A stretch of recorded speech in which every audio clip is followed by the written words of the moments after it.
ఐపీఎల్లో Lucknow super జైంట్స్పై Rajasthan Royals యువ సంచలనం వైభవ్ సూర్యవంశీ సృష్టించిన విధ్వంసం అంతా ఇంతా కాదు.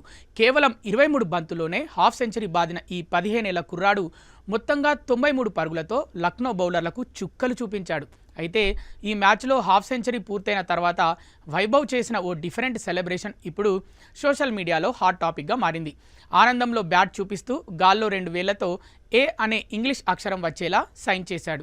ఈ ఏ సెలబ్రేషన్ వెనుక ఉన్న అసలు రహస్యం బయటపడడంతో క్రికెట్ అభిమానులు ఈ వండర్ కిడ్ మనసుకు హ్యాట్స్ ఆఫ్ చెప్తున్నారు. మ్యాచ్ ముగిసిన తర్వాత ప్రెజెంటేషన్ సెరమనీలో ప్రముఖ కామెంటేటర్ మురళీ కార్తిక్ ఈ ఏ సెలబ్రేషన్ గురించి వైభవ్ను నేరుగా ప్రశ్నించాడు. ఈ ఏ అంటే అర్థమేంటి బాబు, ఇండియా ఏ జట్టుకు ఎంపికయ్యావని ఇలా చేశావా అని అడిగాడు. దానికి వైభవ్ చాలా తెలివిగా సమాధానాన్ని దాటవేశాడు. అలాంటిదేం లేదు సార్, నేను ఊరికే సరదాగా అలా చేసేశాను. గత మ్యాచ్లో చేసిన సెలబ్రేషన్కు కూడా ఎలాంటి అర్థం లేదు, దీనికి కూడా అంతే అంటూ నవ్వుతూ అక్కడి నుంచి వెళ్ళిపోయాడు. దీంతో స్టేడియంలోని వారంతా అది కేవలం క్యాజువల్ సైన్ అనుకున్నారు. మురళీ కార్తిక్ ముందు ఆ విషయాన్ని దాచేసినప్పటికీ ఆ తర్వాత Rajasthan Royals team manager Romi బిందర్తో వైభవ్ సూర్యవంశీ మనసులోని అసలు మాటను పంచుకున్నాడు. ఈ ఏ సెలబ్రేషన్ మరెవరికో కాదు, తన ప్రాణమైన వాళ్ళ అమ్మ కోసమేనని వెల్లడించాడు.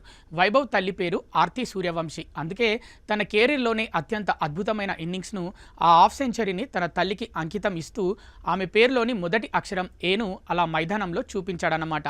ఈ విషయాన్ని మీడియా ముందు పెద్దగా హడావుడి చేయడం ఇష్టం లేకే ప్రజెంటేషన్లో అబద్ధం చెప్పానని ఈ చిన్నారి క్రికెటర్ ఒప్పుకున్నాడు.